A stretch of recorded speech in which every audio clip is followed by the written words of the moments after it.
58 lakh voters already delete कर दिए गए हैं वेस्ट बंगाल की एसआईआर में कि हमारी केंद्र सरकार ममता दीदी को इतना सुधार देगी कि कितनी आराम से ये एसआईआर हो जाएगा। ऑनेस्ट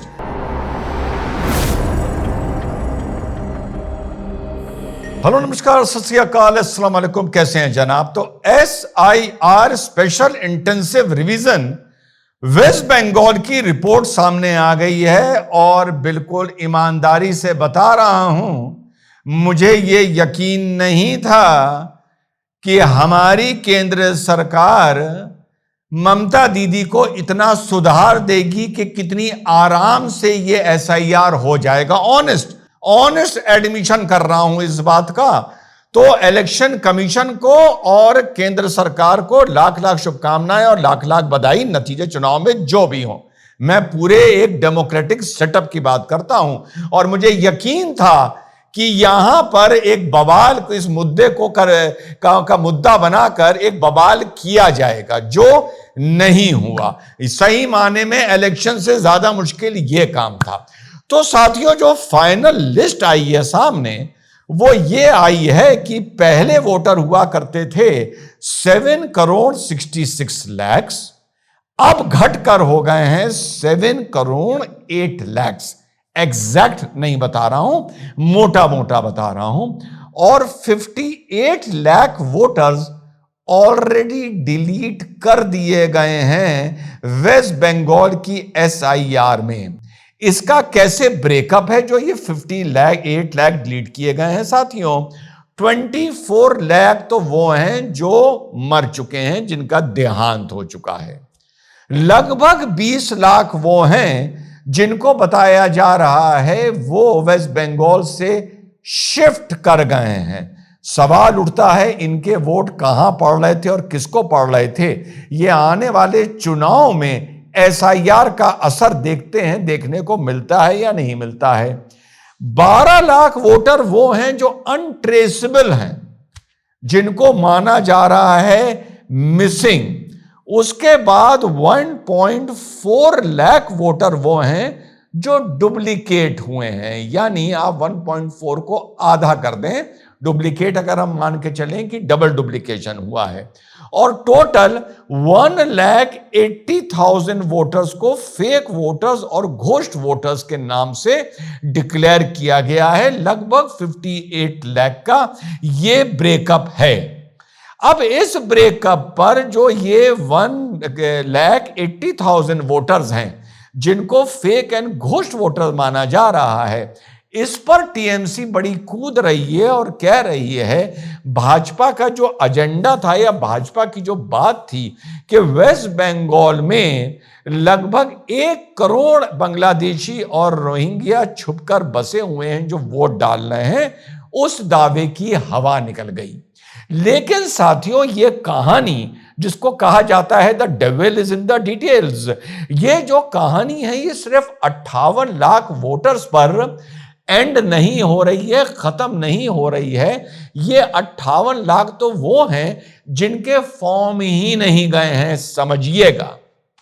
अब जिसको भी फॉर्म 6 नया डालना है या कोई भी आपत्ति है, कुछ भी है, उसको फिर से लगभग 1.5 महीने का समय मिलने जा रहा है अपना करेक्शन करने के लिए। कुछ नोटिस डायरेक्ट जिला अधिकारी से आएंगे, कुछ ऐसे करेक्शन होंगे जो उनको सूचना दी जाएगी और बीएलओ को नियुक्त किया जाएगा उन करेक्शंस को ठीक करने के लिए। मोटी मोटी बात आप लोगों को बता रहा हूं। लेकिन इस 58 लाख के बाद जिन लोगों के फॉर्म जमा ही नहीं हुए हैं, एक बड़ा ट्विस्ट साथियों देखने को मिल रहा है। पता नहीं ये ट्विस्ट आप तक अभी पहुंचा है या नहीं पहुंचा है, क्योंकि ये ट्विस्ट डिटेल्स में है। जिन लोगों के रिम्यूनरेशन फॉर्म जमा हो गए हैं साथियों, उसमें 1.9 करोड़ ऐसे लोग हैं जिनके रिम्यूनरेशन फॉर्म में एक बड़ी डिस्क्रिपेंसीज मैपिंग की देखने को मिल रही हैं।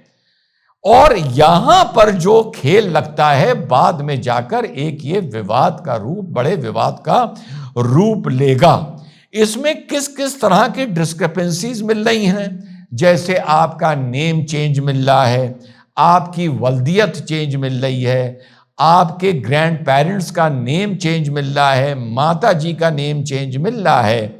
और इसके साथ साथ एक बड़ी इंटरेस्टिंग चीज मिल रही है कि लगभग 15 साल से नीचे जो लोग बाप बन गए, समझिएगा, और 55-56 साल के बाद जो बाप बने हैं, यानी जो मैपिंग करी गई, तो लगभग 10 लाख ऐसे वोटर निकल के आ रहे हैं जिनके पिताजी 15, उनका जो एज डिफरेंस है वो 15 साल से कम का निकल कर आ रहा है साथियों।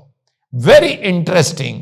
और लगभग 3 लाख वोटर ऐसे हैं, यानी ये 1.9 करोड़ वोटर्स का आप लोगों को एक छोटा सा ब्रेकअप बता रहा हूं। 3 लाख वोटर ऐसे हैं जिनके ग्रैंड पेरेंट्स, यानी मोटा मोटा दादा दादी से उनका जो एज डिफरेंस है, यानी जो दादा और नाती या पोते में जो फर्क है, वो जो एज डिफरेंस है साथियों, वो 40 वर्ष का निकल के आ रहा है। यानी आदमी 40 वर्ष की उम्र में दादा बन गया था या दादी बन गई थी।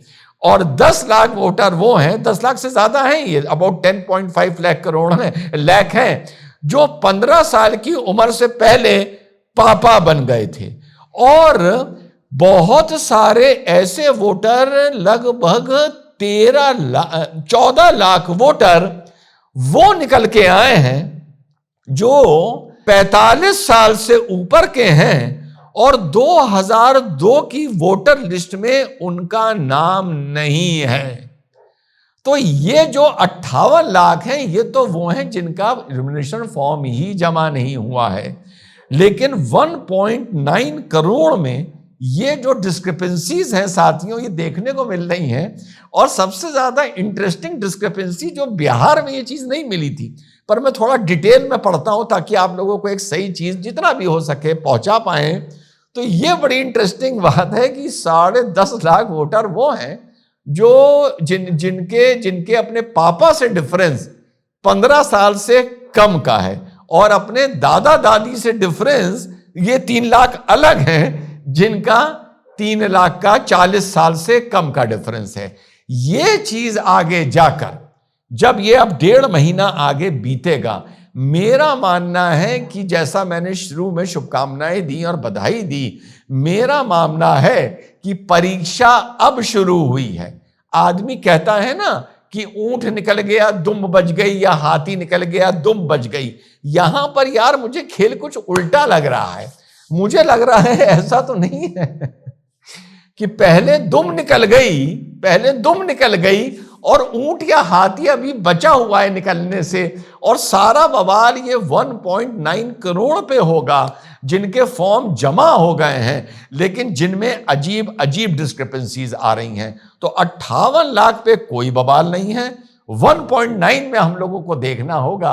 और एसआईआर की कामयाबी यकीन करिए वहीं से हम लोगों को देखने को मिलेगी। और चलते चलते एक बात फिर बता दूं, वेस्ट बंगाल की एसआईआर युद्ध स्तर पर होनी चाहिए थी। युद्ध स्तर का मतलब था कि नॉर्थ ईस्ट की तरफ और हमारी ईस्टर्न इंडिया यानी उड़ीसा की तरफ, झारखंड की तरफ, बिहार की तरफ, इस सारी तरफ की सारे मोमेंट सील होने चाहिए थे। सील का मतलब ये नहीं होता कि आप बस गाड़ी ना जाने दें, लेकिन वहां मौके पर आइडेंटिफिकेशन होना चाहिए था, ट्रेनों में दबिश होनी चाहिए थी, और यह अनाउंसमेंट हो जाना चाहिए था कि एसआईआर शुरू होने से 15 दिन पहले जो भी लोग बंगाल छोड़कर जा रहे हैं वो अपनी कोई ना कोई आइडेंटिटी साथ कैरी करेंगे। जैसे आजकल ट्रेन में आधार हो गया है, फ्लाइट में तो आधार पहले से था, ये बसेस में भी होना चाहिए था, ये बाय रोड भी होना चाहिए था कि जो भी जाएगा वो अपनी आइडेंटिटी कैरी करेगा, क्योंकि बॉर्डर्स पर पुलिस लगकर इस चीज की चेकिंग इलेक्शन कमीशन के ऑफिसर्स के साथ कर रही है। अगर यह हो जाता तो आप यकीन करिए कि वेस्ट बंगाल की एसआईआर की तस्वीर बदल जाती। खैर नहीं हुआ, कोई बात नहीं, आने वाले वक्त में देखना है कि 58 के अलावा 1.9 का क्या होता है। यह वाकई बहुत इंटरेस्टिंग होगा। जय हिंद, वंदे मातरम, खुदा हाफिज।